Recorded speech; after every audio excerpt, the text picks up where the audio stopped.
Assalamualaikum warahmatullahi wabarakatuh. Hari ini saya akan ngebahas tentang reaksi redoks. Kemarin di video sebelumnya saya sudah bahas aturan Bilox gitu ya, bilangan oksidasi. Sekarang kita masuk ke reaksi redoksnya. Jadi di bab ini tuh kamu dituntut untuk bisa menentukan atau mengidentifikasi apakah suatu reaksi itu oksidasi ataukah reduksi ataukah dia itu redoks gitu ya. Gimana caranya? Nah, nih langkah pertama adalah saya mau kasih tahu ada beberapa jenis atau reaksi redoks itu akan dibagi menjadi 3 yang kita bahas berdasarkan dia itu berdasarkan apa gitu, dia oksidasi. Kan reaksi redoks ini ada 2 ya, reduksi dan oksidasi. Nah, yang pertama adalah redoks berdasarkan oksigen. Jadi atau yang ada yang hubungannya dengan oksigen. Terus yang kedua jika berdasarkan elektron, nanti kita bahas satu-satu. Kalau berdasarkan oksigen, oksidasinya gimana gitu. Kalau reduksinya gimana, kalau berdasarkan elektron gimana. Yang terakhir adalah berdasarkan Bilox atau berdasarkan bilangan oksidasi. Nah, kemarin saya udah minta kamu untuk belajar bilangan oksidasi itu apa, terus cara mencarinya gimana, kita sudah pelajari. Jadi mudah-mudahan setelah ini kita mudah. Oke, kita masuk yang pertama. Reaksi redoks berdasarkan oksigen. Menurut konsep ini, yang berdasarkan oksigen ini, oksidasi adalah reaksi di mana suatu zat, ini ada zat, direaksikan dengan sumber oksigen sehingga zat tersebut jadi membentuk oksida gitu. Jadi gampangnya gini, misalnya ada zat gitu ya, terus bereaksi dengan sumber oksigen itu apa aja, misalnya kita sebut aja zat X tapi pakai oksigen gitu. Nah, nanti hasilnya adalah si zat yang ini jadi berikatan dengan oksigen gitu. Nah, itu disebutnya oksidasi gitu ya. Contohnya ini, ada sulfur bereaksi dengan KClO3. Nah, sulfur kan tadinya nggak ada oksigennya, tapi kita lihat nih, pas diproduk dia jadi berikatan dengan oksigen. Nah, itu berarti disebutnya oksidasi. Kayak CH4 misalnya dibakar dengan oksigen. Jadi kalau di dalam kimia tuh kalau dibakar pakai gas oksigen gitu ya. Tadinya CH4 nggak ada oksigen. C ini tadinya sama H berikatnya. Begitu dibakar dengan oksigen, dia berubah jadi CO2. Iya, berarti ini namanya oksidasi gitu. Sama ini juga ada besi dibakar jadi Fe2O3 yang tadinya nggak ada oksigennya jadi ada oksigennya, berarti itu disebutnya reaksi oksidasi. Nah, setelah tanda panah ini kan suka disebut sebagai hasil reaksi. Nah, berarti ini sebutnya hasil oksidasi gitu ya. Jadi kalau berdasarkan oksigen, oksidasi itu yang tadinya nggak ada oksigennya diproduk jadi ada gitu. Oke. Nah, kalau reduksi berarti kebalikannya. Kalau reduksi sebelumnya ada nih kayak tadi Fe2O3, sebelumnya ada nih oksigennya, tapi habis itu Fe jadi nggak ada. Ya, berarti CO-nya cuma berkurang gitu. Berarti ini disebutnya reaksi reduksi. Sama ini juga nih, CrO3 2Al. CR-nya yang tadinya ada oksigennya jadi nggak ada oksigennya. Nah, berarti dia reduksi, jadi berkurang. Reduce itu kan artinya mengurangi. Reduce berarti reduksi itu mirip-mirip, jadi berkurang, jadi nggak ada gitu oksigennya. Itu berdasarkan oksigen. Nah, yang kedua adalah berdasarkan elektron. Kalau berdasarkan elektron, oksidasi adalah semua proses kimia disertai oleh pelepasan elektron. Nah, ini kata kuncinya. Kalau oksidasi, kalau pakai elektron, berarti dia melepas elektron. Oke. Dia melepas elektron. Contohnya gimana? Misalnya ada atom Mg, dia kan 282 ya. Ya kan, supaya jadi stabil gimana kemarin? Maka 2 ini lepas gitu. Nah, waktu dia lepas, dia akan menjadi ion 2Mg plus dan melepaskan 2 elektron. Ingatnya gini, kalau oksidasi maka elektronnya ada di sebelah kanan tanda panah gitu, dilepas. Oksidasi itu lepas elektron, berarti nanti elektronnya ada di kanan. Di kanannya siapa? Di kanannya tanda panah gitu. Paham? Oke, kalau reduksi berdasarkan elektron berarti semua proses atau reaksi kimia disertai dengan penerimaan.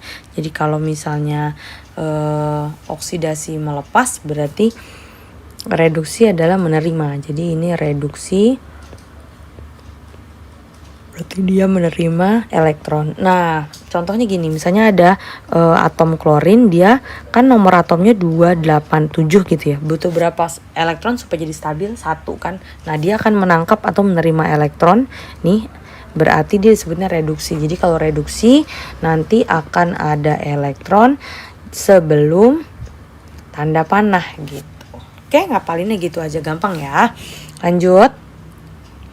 Nah, ini yang penting adalah reaksi redoks berdasarkan bilangan oksidasi atau berdasarkan biloksnya. Ini yang paling sering keluar, yang paling sering ditanyakan dan dimodifikasi soalnya biasanya dari sini. Jadi perhatikan. Reaksi redoks berdasarkan bilangan oksidasi atau biloks itu gimana cara menentukannya? Perhatikan.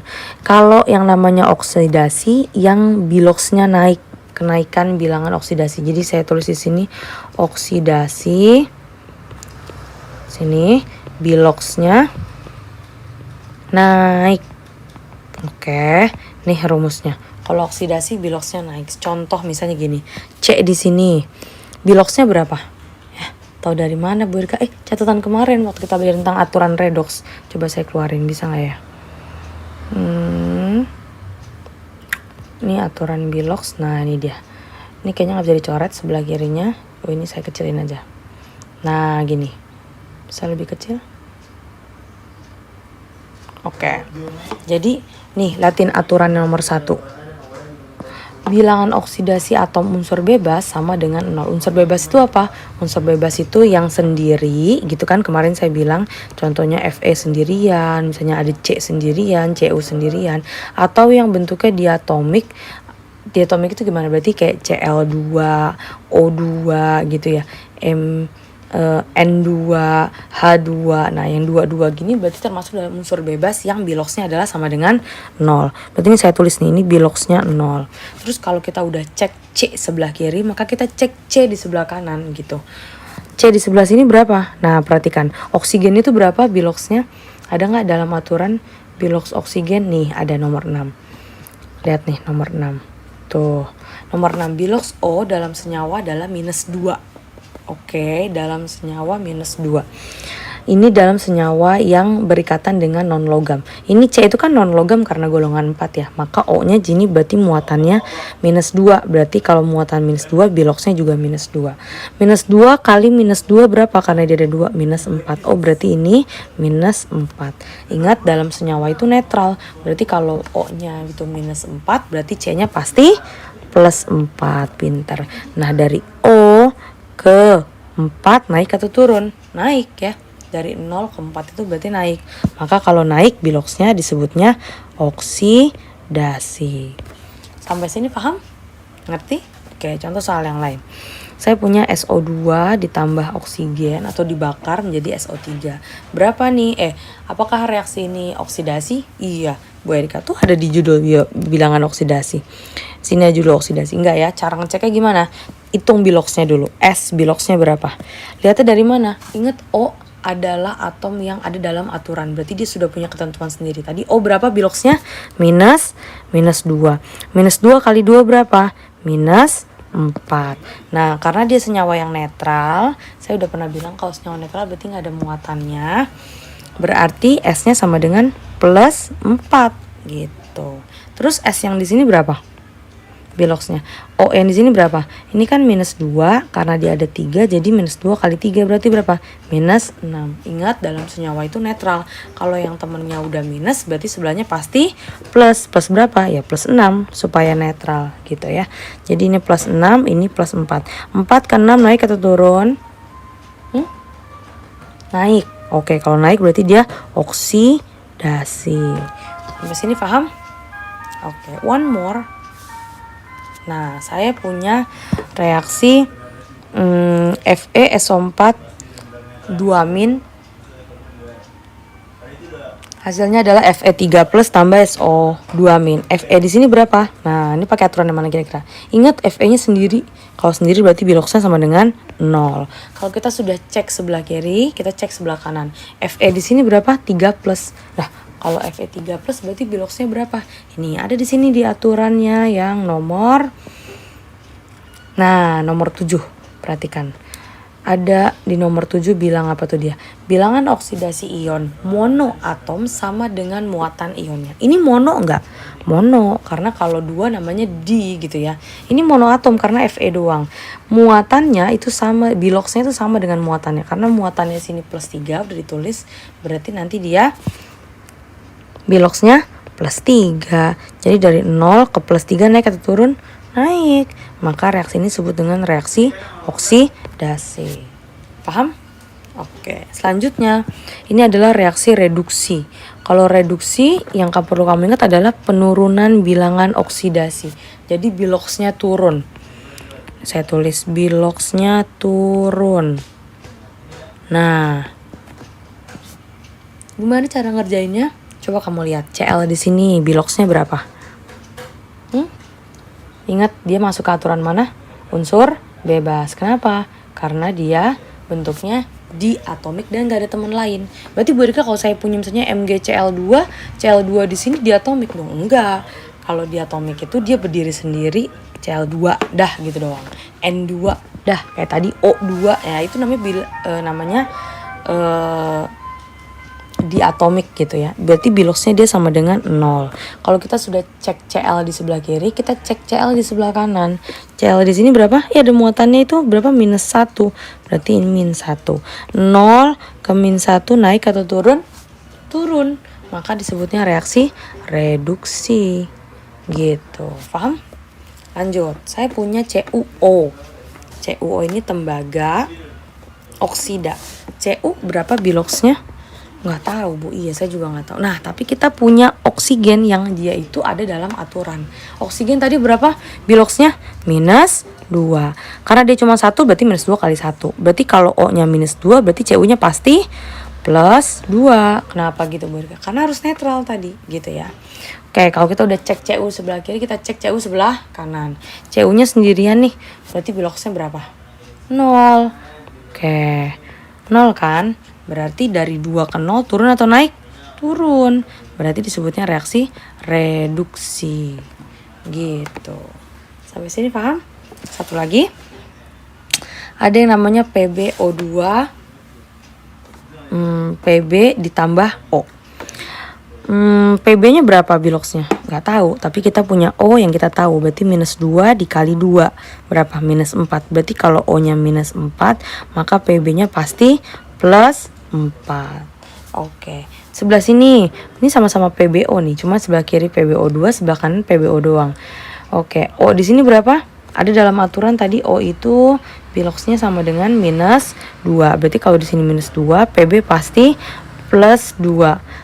Berarti dari 4 ke plus 2 naik atau turun? Turun ya. Berarti namanya reduksi. Oke, sampai sini paham? Bisa menentukan mana yang oksidasi, mana yang reduksi? Bisa ya, mudah-mudahan. Nah, sekarang kita lanjut. Kita ke soal ini. Ada yang namanya reaksi redoks. Apa tuh? Ya berarti dalam satu reaksi itu ada oksidasi, ada juga reduksi gitu. Gimana caranya? Lihat. Oke, perhatikan ini. Cu biloxnya berapa? Nggak tahu. Nggak apa-apa. Kalau nggak tahu kita lihat dari SO4. SO4 poliatom kan? Iya, namanya apa SO4 itu? Pintar. Sulfat. Berarti sulfat kita tahu bahwa sulfat adalah poliatom yang muatannya minus 2. Kemarin kita udah belajar tata nama kan? Jadi kalau sini minus 2 maka Cu pasti plus 2. Gitu. Kan senyamanya harus netral. Kalau udah cek Cu di sebelah kiri, cek Cu di sebelah kanan. Cu di sini biloxnya berapa kira-kira? Nggak tahu. Nggak tahu. Tapi I kan masuk dalam aturan ya. I masuk dalam aturan nomor berapa yo? Nomor 1. Nomor 2. Nih, nomor 2 itu bilang bilox unsur 7A itu dalam senyawa binar adalah min 1. Berarti ini I-nya min 1. Cu-nya pasti plus 1. Berapa nih? Naik atau turun?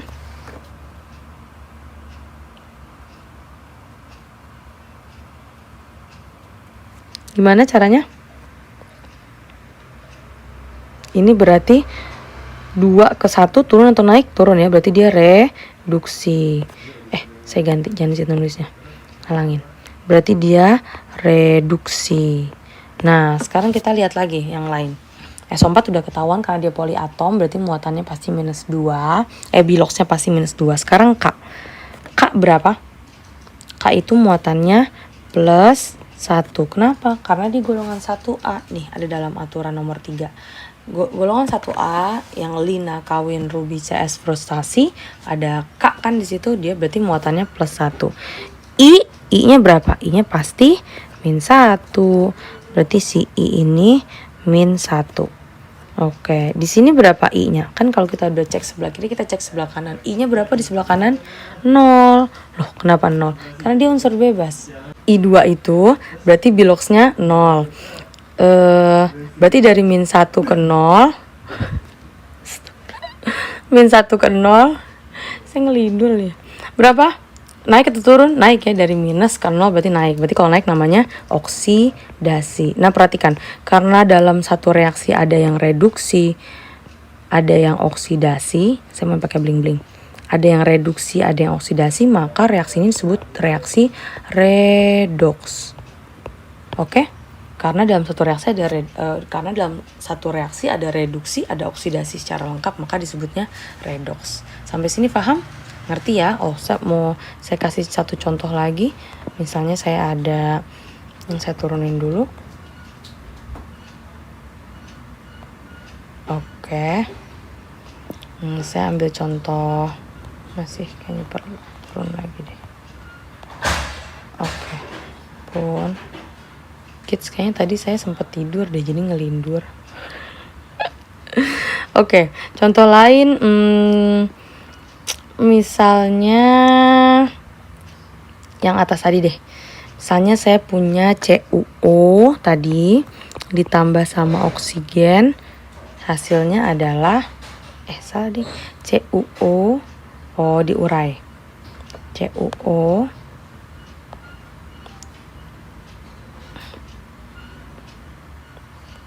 diurai menjadi Cu solid gitu, ditambah sama gas oksigen gitu ya. Di sini jadi 2 Cu dong. Oke, sorry kalau bingung. Nah ini contoh lain, saya mau membuktikan bahwa ada reaksi redoks gitu. Gimana caranya? Nah tadi di atas sudah kita hitung ulang aja deh. Cu berapa biloxnya, lihat dari O. O itu kan dalam aturan, ini di sebelah kanan lihat O itu aturan nomor 6 nih. Lihat nih aturan nomor 6, bahwa oksigen jika berikatan dengan senyawa umumnya dia -2, berarti ini -2. Ingat kalau misalnya O-nya -2 maka Cu pasti +2 gitu. Nah Cu di sebelah sini berapa? 0. Kenapa 0? Karena dia sendirian. Ingat bilangan oksidasi yang bentuknya unsur bebas itu ada 2, yang bentuknya sendiri kayak Cu ini dan bentuknya diatomik. Cu ini berarti berapa? 0. Berarti dari 2 ke 0 turun atau naik?